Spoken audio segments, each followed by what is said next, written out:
Good afternoon. This is Gina Edwards. I'm the president of Delaware SHRM. I'm so happy to have this opportunity to be on this webinar with you. We have an excellent speaker today, Susan Hsu. And before I introduce her, I just want to have a couple announcements that I want to share with you. Number one, our annual virtual conference registration is open, and that is November 2nd through the 4th. We're excited about that. As you know, we have the president of National SHRM who will be on with us, Johnny Taylor. He's one of our main speakers, so it's going to be an excellent event. We hope that you can join us. Also in October the 13th, we're going to have our legal webinar, and that will be hosted through Richards, Layton, and Finger. And more information will be on the website as we confirm the details. So this webinar is for one SHRM and HRCI credit, and you'll get that information at the end of our presentation. So for now, I'm going to go ahead and introduce our speaker for our webinar, which is entitled Workforce Diversity, Leverage for Sustained Change. So Susan Hsu is the CEO and founder of VIOS 360, a consultancy focused on organizational design, business strategy, HCM technology, and talent management practices. She is an organizational and workplace culture strategist who helps companies innovate, build, and evolve to better connect workplace culture and leadership to business outcomes. Susan focuses on changing the conversation with businesses and HR leaders to help them innovate and become a positive influence in the ecosystem. Susan has 2 decades of HR leadership and business experience working for Fortune 500 and leading private companies across diverse industries, from media and management consulting to manufacturing, consumer, and retail. She has led business integrations and restructuring, built organizations and systems, and designed talent strategies across differing maturity levels, disruptive cycles, and high growth opportunities. Can we welcome Susan to our webinar? Thank you. Thank you so much, Gina, for that really, really warm welcome. I really appreciate it. I should have probably omitted the number of decades, but thank you very much for introducing me. And Delaware SHRM, thank you so much for having me as a guest today. So when we first started having this conversation about diversity, it started a few months ago, right? And you know, this was just at the heels of everything that was happening as we were coming sort of into some of the reopening from COVID, and then all of a sudden we started having unrest across the country with the protests, particularly around Black Lives Matter. So, you know, that was 2 months ago when we started having this conversation, and fast forward, you know, a lot has happened across this country, and certainly in many of the organizations probably that all of you currently sit in today. And so, you know, I want to talk about workforce diversity and how do you really create lasting change. And I'm going to come at it from a slightly different perspective. My background is organizational development, and I really want to focus on kind of, you know, how do we start changing the minds and the behaviors of people in organizations so that we can really kind of get to a place where we're talking not only about just diversity, but truly diversity, equity, and inclusion. So thank you again. And for today's conversation, we're going to talk about a few different areas here.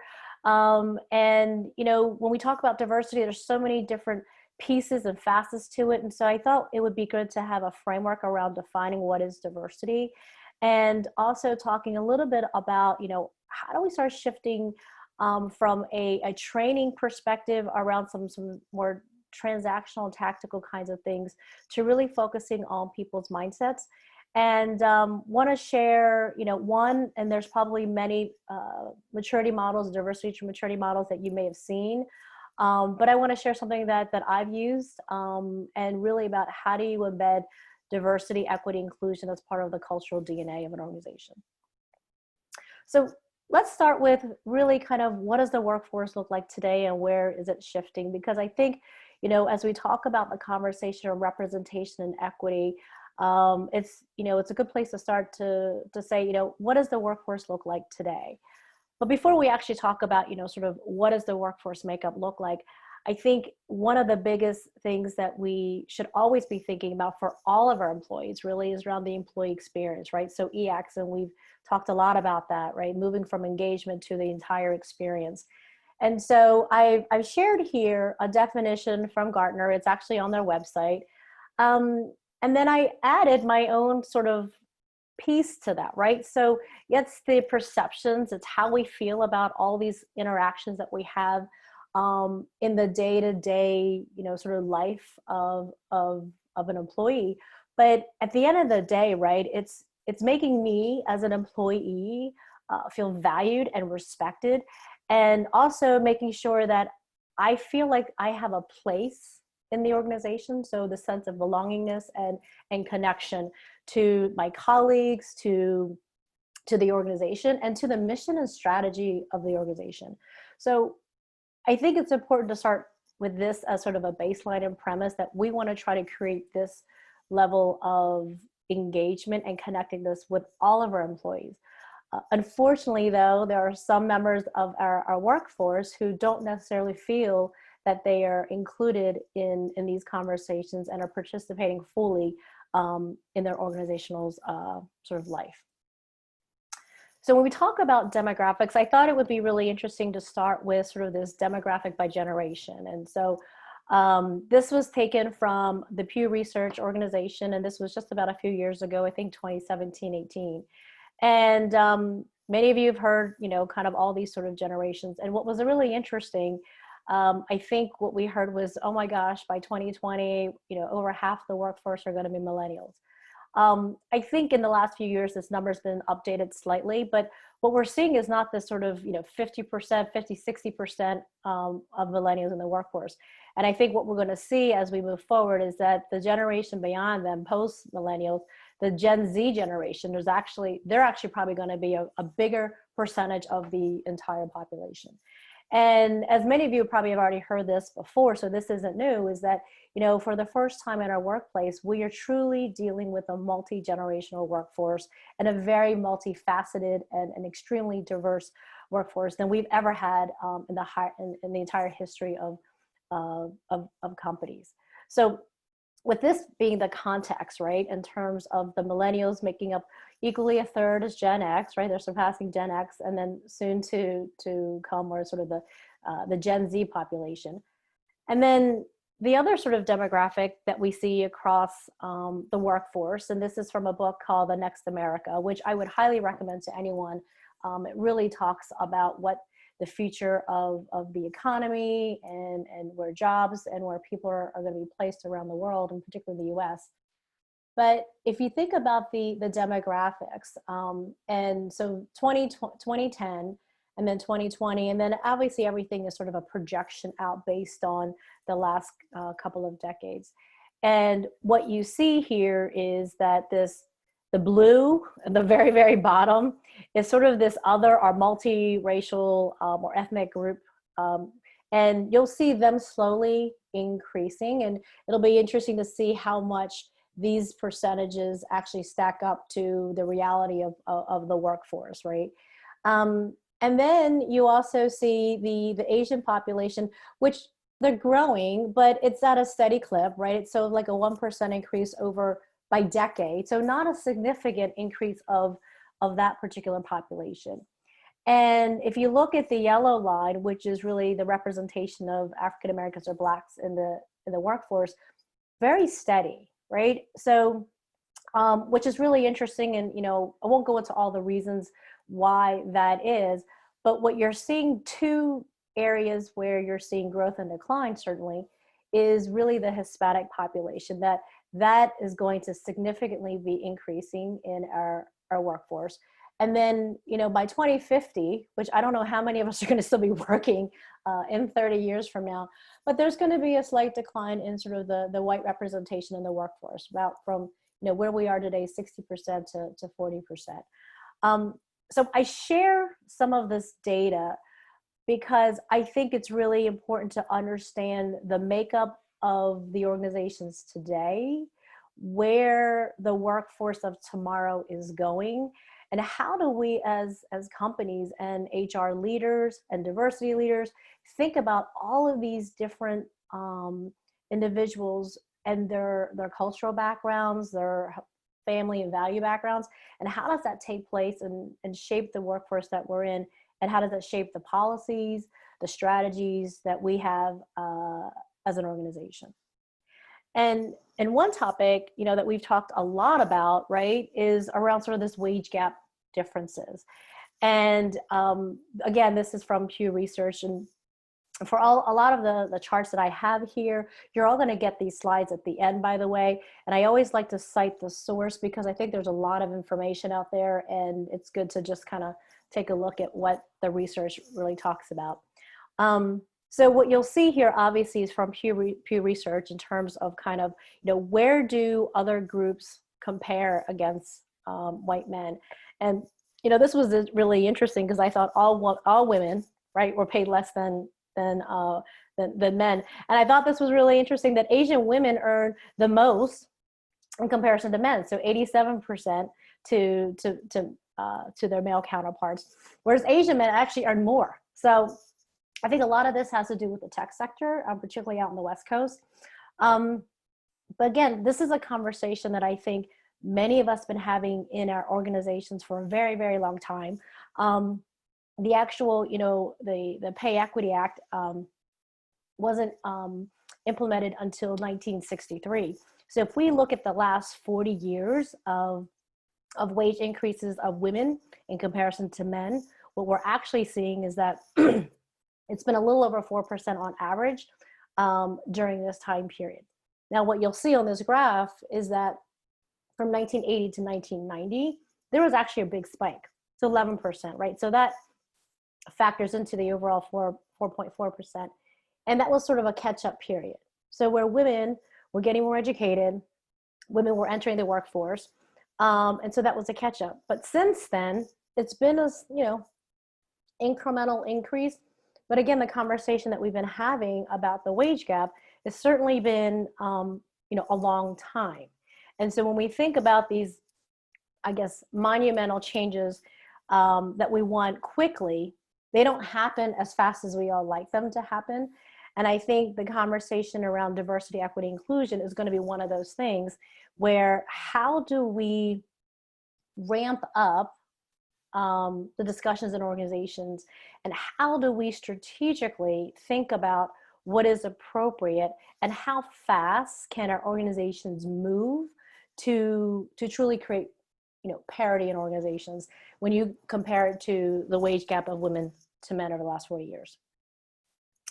So now we've talked a lot about diversity, and everybody has their own definition of what it means to them. And so I thought I'd share a framework from an organization that talks about diversity in sort of 4 distinct categories, right? And on the next slide, I have a visual that sort of encompasses all of these things.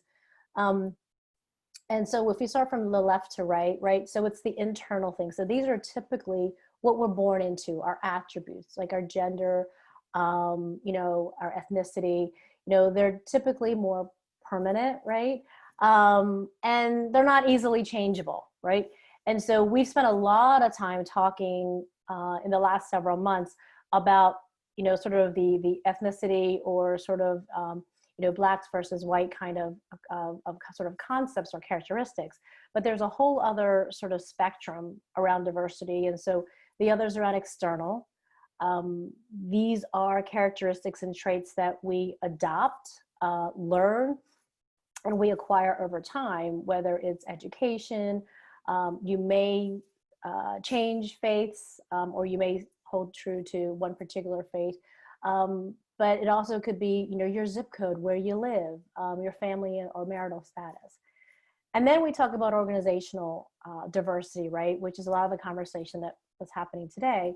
And it's how organizations view differences by functions, geography, jobs, and certainly seniority in some organizations. And then lastly, it's everything that's sort of outside of us in terms of what we see, what we read, what we learn, and how we adapt and really kind of create that worldview. And what do we think about geopolitics and culture and all of those things? And that's sort of the last category in terms of defining diversity. And so here's something that's called a diversity wheel or diversity mentions that sort of captures all of these things. And it certainly starts from the inside going out. The only thing that's missing from here is the worldview. And I think for any of you who are practitioners of DEI or those who are interested in kind of taking this and applying it within your own organizations, is to understand that each one of us has all of these pieces, and we may identify more with one than another. Obviously, like gender might be a big one. But also, you know, I mentioned earlier, like zip code, you know, some people work very, very hard for a certain level of socioeconomic status, and they associate their value, their beliefs, and, you know, around all of that. And kind of digging into the mindset of employees and understanding what's really important to them, how do they perceive themselves in the context of all these diversity sort of different dimensions, and how are they perceived according to these dimensions as well. So when we think about, you know, DE&I, I certainly don't want to not talk about equity inclusion, because I think when we speak of diversity, we tend to correlate diversity with representation. And for many of us, and I think this is a really important thing, is how do we start moving the conversation from representation to equity and certainly inclusion, right? Which is where I started the conversation earlier today when we're talking about the employee experience. And so when we think about equity, certainly, for example, pay, right? And within our own organizational structures, when we're thinking about from an HR perspective, it's does everyone have the same equal opportunity for promotions, for development, for mentoring programs? And when we're conducting these employee engagement surveys, are we getting at the heart of the employee experience?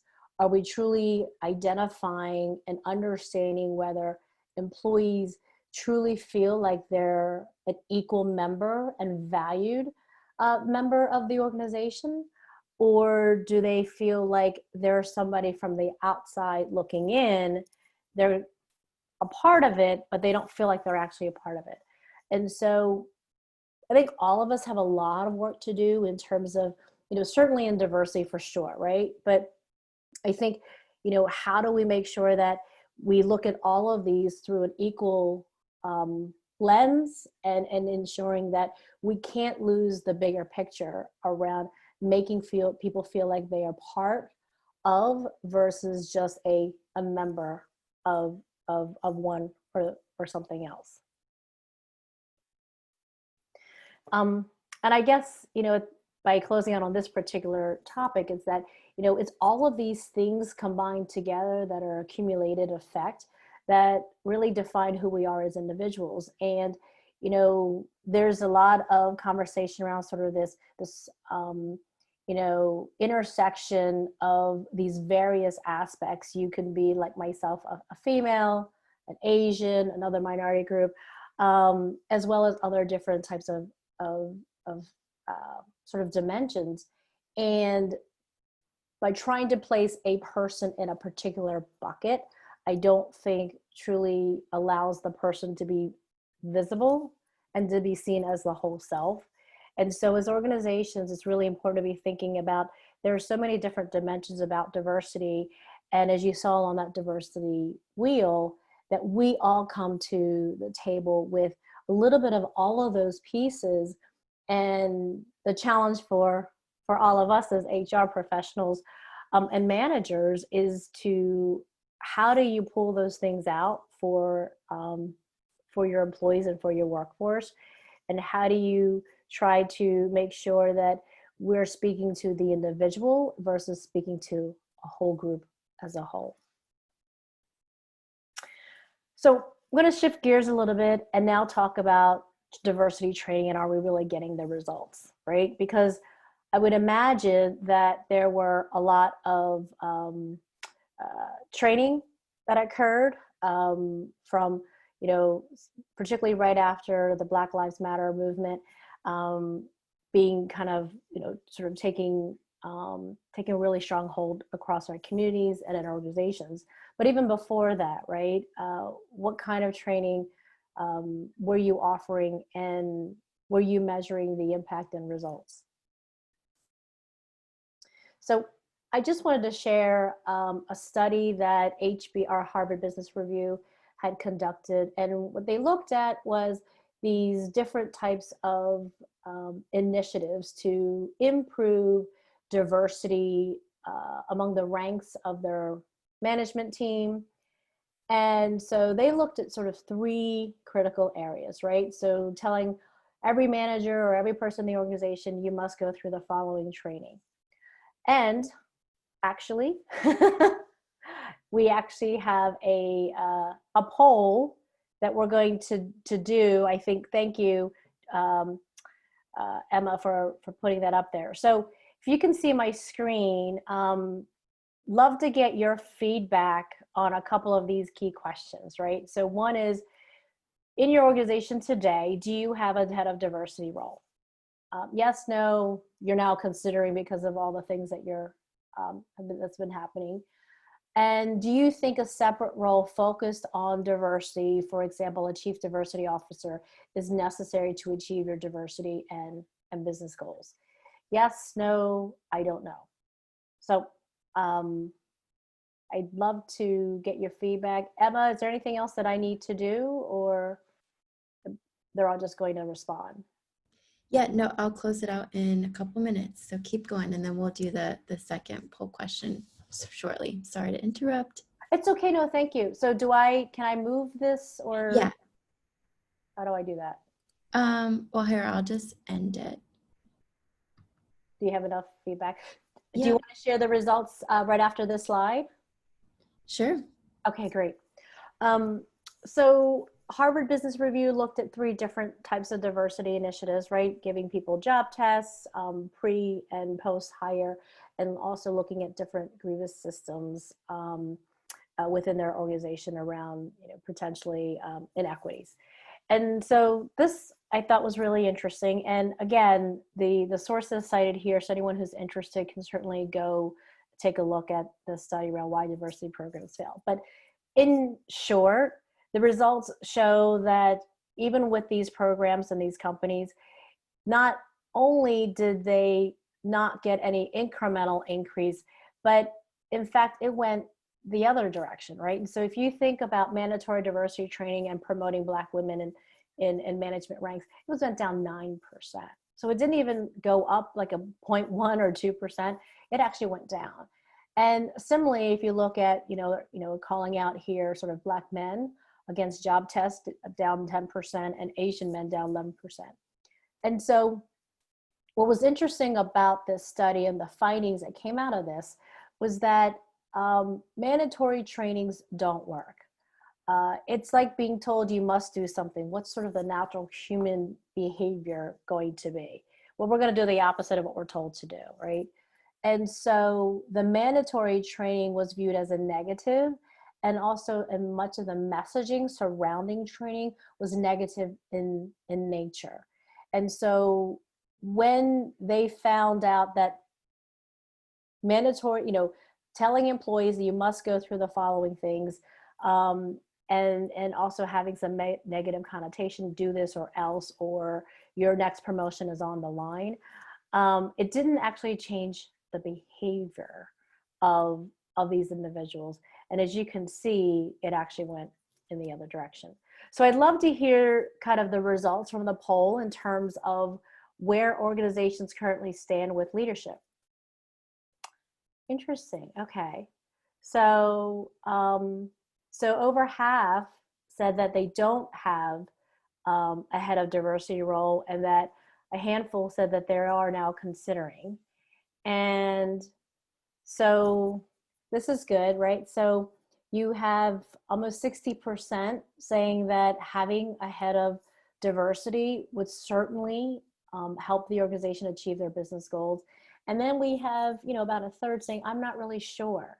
So that's interesting, because I think there's always been this conversation around, is diversity, having somebody separate in a diversity role, does that make sense or not? Well, I'm going to go to another slide. I'm going to talk about, what Harvard Business Review, what the study actually said does work. Oops. So what they actually said is, don't force everybody to go through a training. What they actually said, voluntary training is much better, because then people are curious, they're interested, and they want to truly participate and learn. And as you can see, voluntary training across an organization, and again, you have the source that you could take a look at the actual representation of companies, but that was an improvement of 13% of Black men in management positions, which I think is awesome, right? And then also having these diversity task force, or having diversity managers. And as you can see, I think if you have a head of diversity, there probably would be some infrastructure that would create some diversity roles. That role, or people who are supporting diversity in organizations, 17% increase of Black males in management positions.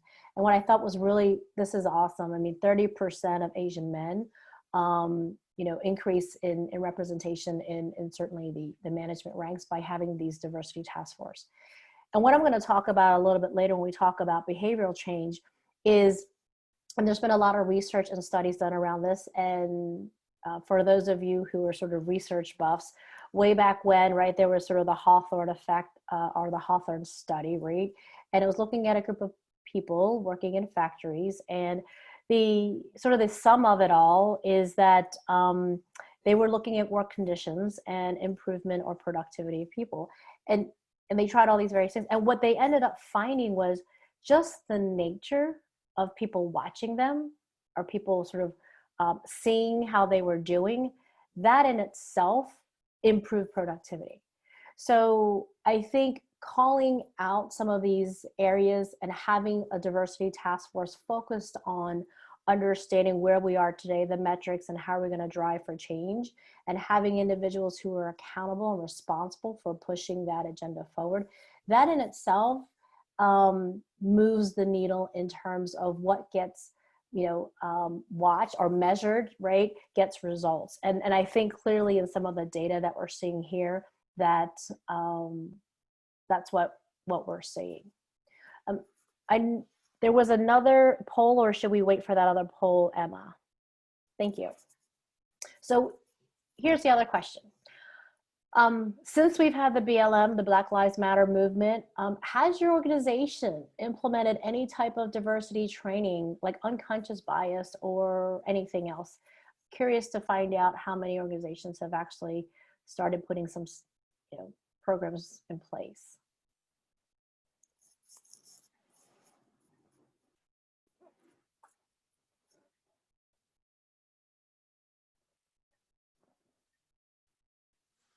Should I just go to the next slide, or do you want to wait? Go ahead. We'll wait a couple more minutes, and then let me know when you want to share the results if you want to. Okay.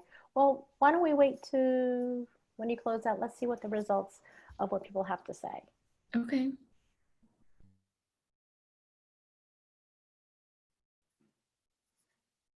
Do you have the results? Oh, so almost equally split. But so yes, and then the plan to in 2020, right? So that's over half. So 56% said yes, and that they plan to continue, have training for at some point later in this year. So, I should have asked this as well as a poll question, but now knowing what you know from some of the data and the research behind kind of what works, what has and hasn't worked, I'm curious, and this will be at another different point in time, but how that would potentially alter or adjust the kinds of training that you're going to implement in 2020. or even 2021, because I think the conversations that we're having today are so critical to not only just the success of our companies, but the sustainability and just, sort of the, how people view and feel about their companies, and really truly feeling like if they can bring their whole self to work. So it just goes beyond some of the business metrics, but really around employees and their sense of belongingness to a company. So now I want to talk about this diversity maturity model that I mentioned earlier. And I'm going to say there's a lot of information here, so don't worry about trying to soak everything in. You're going to get the slides for this. So you may have all seen different types of diversity models that, this one shows like an L1 to L5. And a lot of the models out there, when you get to, quote, the highest level, they speak to that level as leading best class, world class, best in class, whatever. And, I think that's great to say what are other companies doing really, really well and who are the leaders in the space. And we would like to emulate some of the things that they've done and kind of be at that place. But I think that's sort of a false sense of comparison. And I say that because every company is different. Every company is unique. Every company has their own culture. And where they start in their journey, it's going to be different. And how they go about and how they define some of these things are going to be different. And it's going to be based on what works for them, as well as understanding, what are some of the tried and true out there that work, and adopting and incorporating that in their organization. So, when I talk about sort of these levels and moving up the diversity journey, it's certainly foundational, but really embedding it as part of your cultural DNA, right? And so for some organizations, where they are is they're at the basics, and there's nothing wrong with that, right? You could be a startup, a smaller company, or you are in an industry that is highly regulatory. And so therefore that becomes the strategic focus and the operational focus for an organization or even an industry. And so again, when you look at foundational, it's really focused on compliance and all the EEOC reporting requirements. And a lot of the training is really focused on sort of the legal do's and don'ts, right? What questions to ask in an interview, what questions not to ask in an interview. And the carrot, or the stick, if you want to call it, is let's stay out of legal trouble, right? I mean, that's really kind of the incentive behind the foundational element. And as organizations move forward, moving beyond compliance is starting to have a broader awareness around diversity, equity, and inclusion. But it's really focused on really sort of the diversity piece of the conversation initially. It's really talking about, we want to have some diversity training, but it ends up being sort of very generic or one-dimensional. So as I put a couple of examples here, right? Sort of the overall how to value diversity in our company, right? How to create more diverse team members or team structures or things like that, right? So it's really around some very basic skills building. And again, it's really more about some of the sort of transactional kinds of things. And you may start look at some metrics that come out of your EEOC reporting. But again, it's really focused on some of these, I would say, kind of basic metrics. Emma, do I need to take a look at what's here in the chat or anything like that? Just want to make sure. Up to you if you want to answer questions now. Yeah, this is Gina. You let me know when you want me to interject questions, okay? Right. So, hi, Terry Yancy Bragg, I know you. So her question here is, based on the research, using a company's own metrics of success around diversity, equity, inclusion, can you say which companies are getting it right or are successful based on on throne standards of accountability? I think that's a great question. So we hear a lot about who we think are doing these things right. So for example, there's like the Googles of the world or the Apples of the world, right? And I think transparency is, to me, one of the hallmarks, or what I consider to be a better practice. And what I mean by transparency is, even if you're not perfect, or even if your numbers, let's talk about representation, are not what they should be, and you know that, they're willing to put their numbers out there on an annual basis for the world to see, allowing them to sort of, be their own critic, right? And using those metrics and dashboards to share with their employees, with their leadership, their board, and to their customers and communities to say, here's where we are, and we're going to work to do this better. So, I think that companies that solely focus on certain key metrics without having the conversation around equity inclusion, and I think, Terry, you already know this, they're never going to, quote, get it, right? Like, and I think this is kind of where I'm talking about the difference between doing something because you should be doing it, you think you should be doing it, versus getting it and it being part of who you are as a culture, and part of being your strategic mission and vision. So as you're moving up this diversity ladder, I guess, beyond awareness, now you're starting to think about and formalizing a more, formal structure around what does diversity strategy mean, and talking about that from an equity inclusion perspective, right? And, you're going to move into sort of the equity piece, right? So how do we make sure that we're looking at our promotion rates, our turnover rates, our hire rates, our sourcing channels, and are we truly being representative of who we're going after and how we're moving people through our talent pipelines in the organization. And so, one of the things, and I think this ties back to what Terry was talking about, is that, sometimes the numbers can be misleading. And what I mean by that is, you have to look at what your organizational makeup is today, right? So let's say hypothetically you have a workforce where less than 10% are in a different category other than white, and people are calling for 50% promotion rate, 50%, new roles or things like that.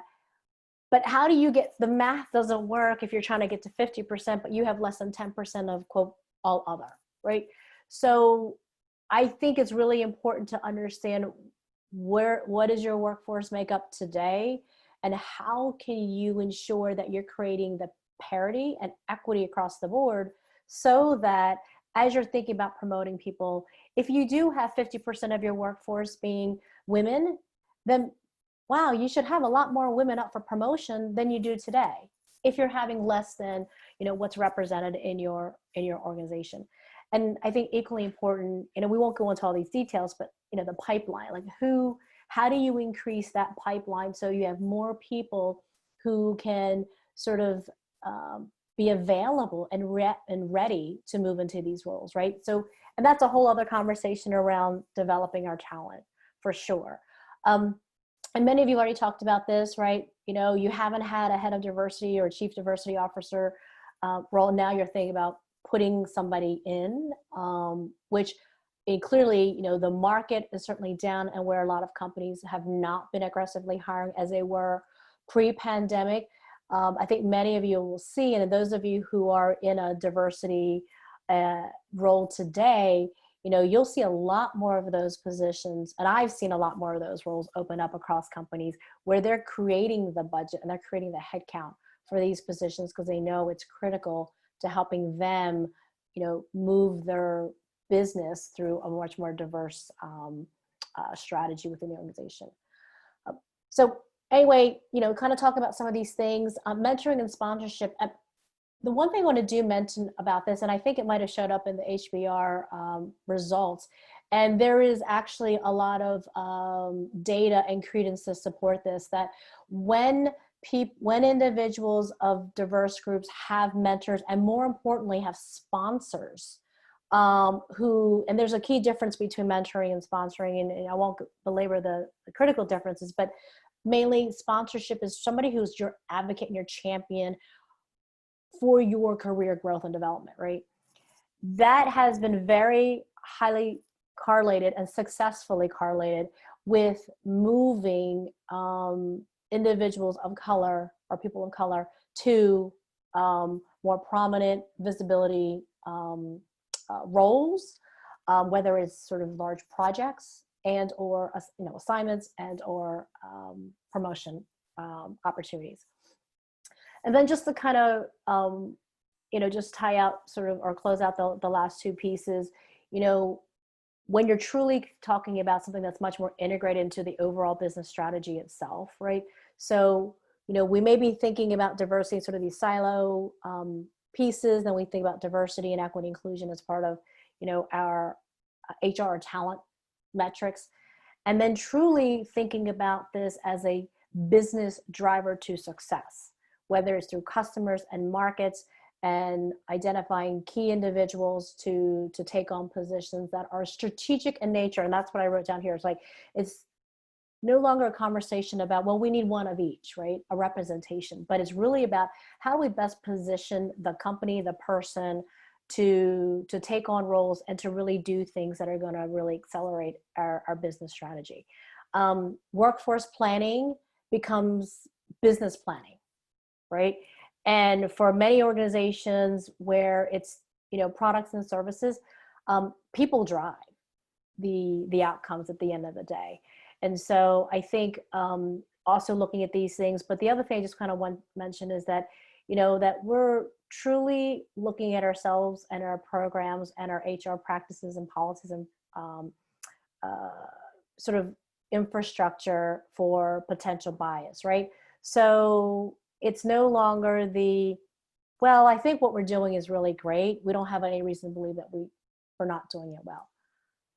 Versus saying, there may be some unintentional bias in what we've done and how we've done it. Let's take a really good look and understand if that is or if that isn't the case, right? So that's a different kind of question where you're really putting yourself up there and going, we may have some opportunities here, right? So it's asking these different questions. And then lastly, and this is again how I started off with the slide, is saying, it's not about being best in class, but it's really about ensuring that your culture is one that promotes diverse people, whether it's through representation and channels, diverse ideas, strategies of how to approach a project or a market or a new initiative. And it really becomes, again, your DNA. It's not this other thing where you're thinking about diversity. It is who you are. It's embedded in your organization culture. And there's accountability at all levels, but it's beyond accountability from geez, if I don't produce these numbers, that will be a determining factor of whether I meet my business goals or not in terms of promotions or not, right? But it really becomes not just the right thing to do, but it's who we are. And I truly believe that this is the only way we're going to be able to compete and beat out our competitors if we really have this more inclusive and certainly a more diverse organization. Susan, I have a question for you that came up. Yeah. Any suggestions on how to drive a D&I initiative in a government where transformational change is not the norm? How much time do we have for this? So great question. And I'd love to chat with you maybe offline more about that. But so here's just my quick answer. And I'm sure other people on this call would probably have their own experiences and could offer and share as well. I think when you're talking about government or any organization that is much more highly structured, from my experience, it's incremental versus transformational, right? I think having the transformational goals and the vision is where you start. But in terms of execution, I think there's going to be more incremental. And what ends up happening is there's a over reliance, or maybe I won't say over reliance, but there's a big reliance on the business case, right? How is this going to move the needle in our business growth? Or how is this going to make what we do better? So I think that if you're in that position, it probably would be, that's probably the place I would start, like with some of this data that I've shared with you, and also the resources or to the websites, because these websites also have some really good information behind all of this. And that's kind of the place I would start, is really getting some of the business case versus and taking out some of the emotional piece around this. Because I think sometimes we go, well, everybody else is doing it, or we should be doing this, or right. And really defining what it is that you're trying to achieve and how is it going to move the business forward. I hope that answers your question, but my contact information is all the way at the end. And so I'm more than happy to engage with you offline, because I think it's a great question. Thank you for asking. I know when we talked earlier about sort of the training that HBR said sort of, it doesn't work, and here's some of the methodologies that do work. So, I come from an organizational behavior and organizational development sort of background. That's where I got my master's, and I'm really focused on how do you change people's behaviors, because if you don't change behaviors, you're not going to change outcomes. And how do you change behaviors? Well, what are the values and beliefs and perceptions and attitudes that they have that inform their thinking, that therefore is demonstrated in their behaviors? And so there's research out there, and again, I've cited this to anyone who is interested. It's listed below. But there are theorists out there that says, look, if you're really focused on changing an organization, and there's a lot of sort of methodologies and techniques out there, but these are three key things that they talked about in terms, and they were talking about this from a cultural perspective, right? So like when we think about culture change, like culture of different countries, and the three things that they talked about were our self-insight, attribution training, or culture simulator. Oops, sorry, trying to get myself timing. And behavior modification. And behavior modification is probably, as many of you know, very, very difficult. It's probably the hardest of all these things. And so when they talk about making change in behaviors, one is self-insight, which is really exploring the I, right? I mean, we've heard that phrase, know thyself. And so how do you get back again to that diversity wheel, or to those values, or the pieces that make me who I am? And focusing on around the communication, our preferred methods of communication styles, right?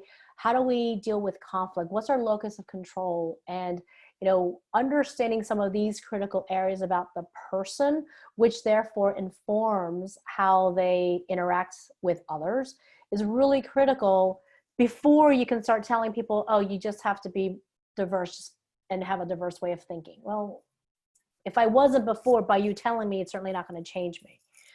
The second here is around the attribution training, right? And so, we all have perceptions, right or wrong, but they've been informed over time, or sort of discrete or maybe accumulated experiences that we've had, and how we associate a person with a group, right?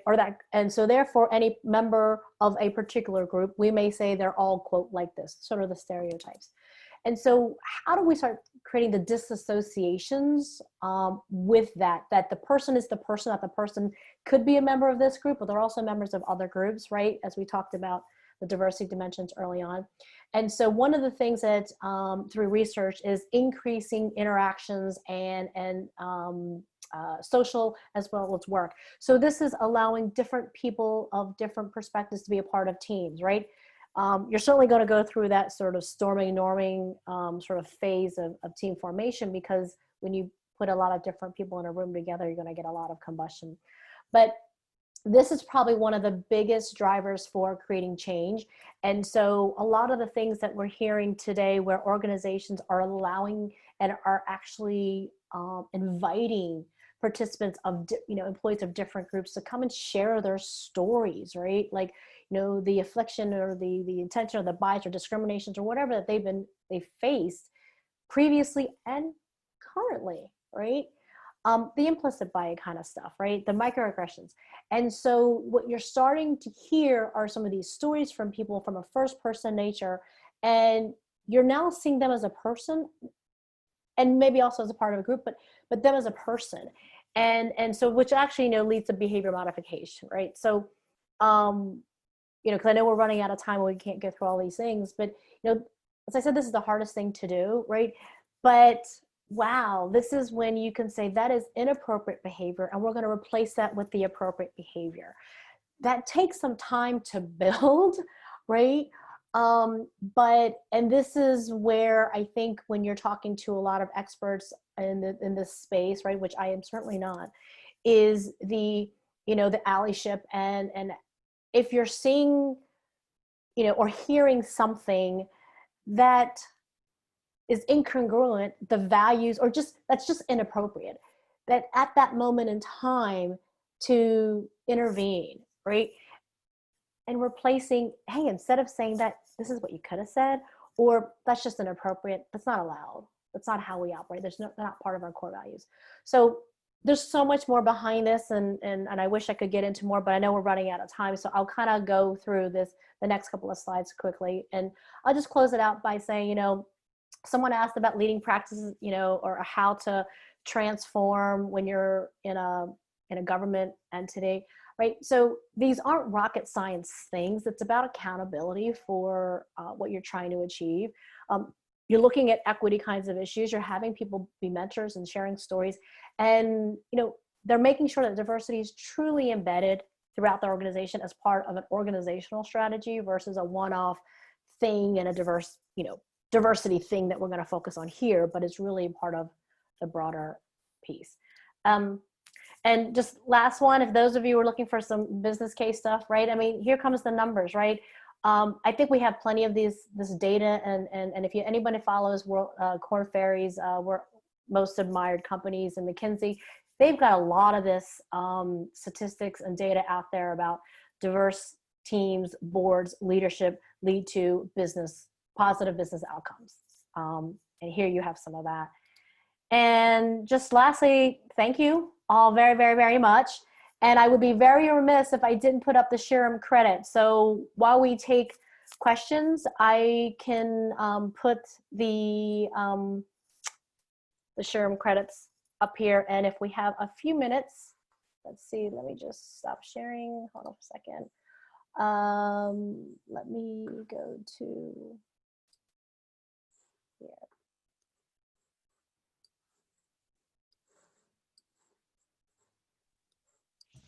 Susan, while you do that, I can launch the final poll. We have one last poll question. Okay, great. What is that?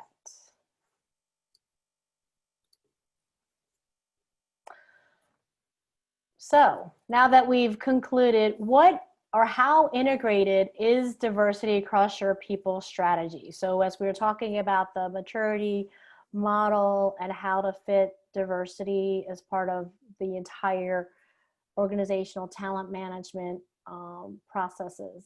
Love to hear if it's very, somewhat, not so much, or not at all.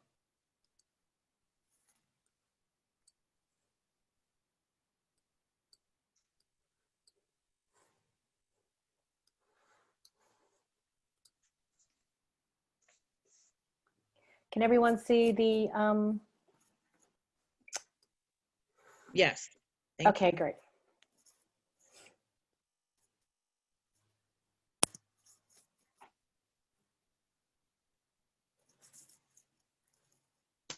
Oh, good. Okay, so over half said yes, somewhat.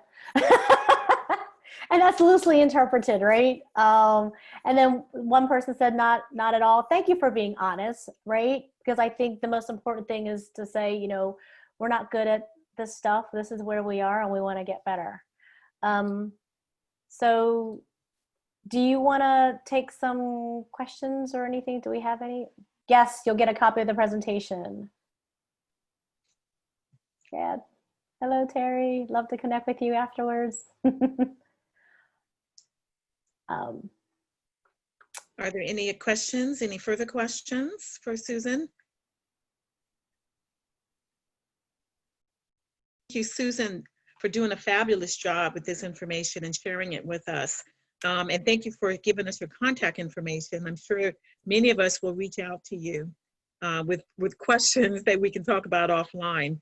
Wonderful. Yes, as we close, I just wanted to remind everyone that our annual conference registration is open, and our next webinar will be in October 13th. So we thank everyone for joining us. Susan, thank you again for sharing your expertise with us. We appreciate it. Thank you very much. Have a great day. Thank you. You too. Bye.